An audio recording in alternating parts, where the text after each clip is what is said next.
Hello everyone, welcome back to our YouTube channel all exams cracker.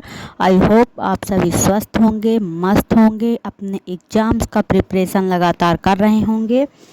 तो आप सभी का फिर से एक बार स्वागत है एमपी आंगनवाड़ी के इस नए वीडियो में।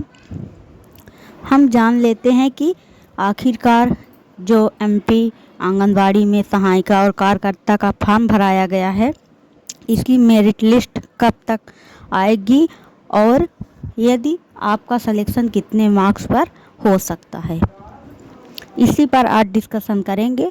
तो यदि आप मेरे चैनल पर नए हैं तो फटाफट से कर लीजिए सब्सक्राइब, बेल आइकन को कर लीजिए प्रेस, जिससे हर आने वाली वीडियो का नोटिफिकेशन सबसे पहले आपके पास पहुंचे।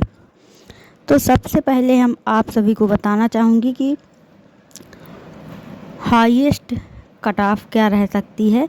तो सबसे हाईएस्ट कट ऑफ सहायिका की जाने वाली है, क्योंकि सबसे ज़्यादा जो फॉर्म भरे गए हैं वो सहायिका में भरे गए हैं। सहायिका हाईएस्ट कट ऑफ सहायिका की ही जाएगी।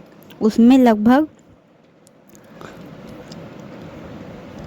2 लाख के करीब आवेदन प्राप्त हुए हैं और कार्यकर्ता के आवेदन लगभग 80,000 के करीब प्राप्त हुए हैं। 2 लाख से ज़्यादा ही सहायिका के आवेदन प्राप्त हुए हैं। तो इस तरह में लगभग कुल आवेदन 3 लाख के करीब फॉर्म भरे गए हैं।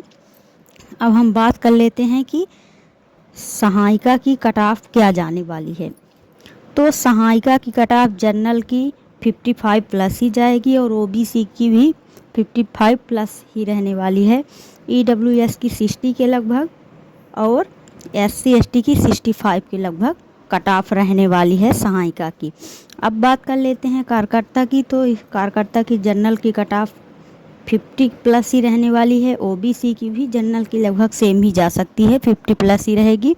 ईडब्ल्यूएस की 55 और एससी एसटी की 60 प्लस, ये रही आपकी कट ऑफ। अब बात कर लेते हैं कि यदि अब आपके इतने प्रतिशत में हैं तो आप सेफ जोन में हैं। अब मेरिट लिस्ट कब तक आएगी। तो मेरिट लिस्ट जैसा कि आप सबको पता है कि 4 जुलाई तक आवेदन हुए हैं और उसके बाद थोड़ा सा सुधारने के लिए डॉक्यूमेंट में करेक्शन के लिए टाइम दिया गया था। उसके बाद 15 दिन के बाद ही मेरिट सूची जारी होगी, लेकिन ये रियल मेरिट सूची नहीं होगी।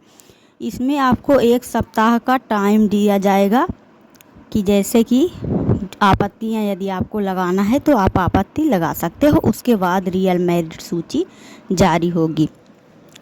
अब बात कर लेते हैं कि डीवी के लिए आवश्यक डॉक्यूमेंट क्या क्या लगेगा।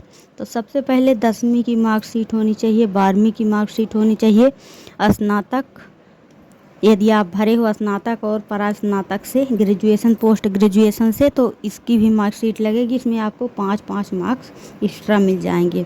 आधार कार्ड हो गया, बीपीएल कार्ड, वोटर आईडी, परिवार आईडी, मूल निवास प्रमाण पत्र, चरित्र सत्यापन होगा, अनुभव प्रमाण पत्र उनका लगेगा जो पूर्व में कार्यकर्ता इन पदों पर काम कर चुके हैं, और पासपोर्ट साइज की फ़ोटो चाहिए। रजिस्ट्रेशन फॉर्म जो आप भरे हैं वो फॉर्म चाहिए। इतने आपके डॉक्यूमेंट होने चाहिए, नहीं वरना यदि आपके पास इतने डॉक्यूमेंट नहीं है तो आप सिलेक्शन से आउट हो सकते हैं। इसलिए आप अपने डॉक्यूमेंट्स रेडी रखें।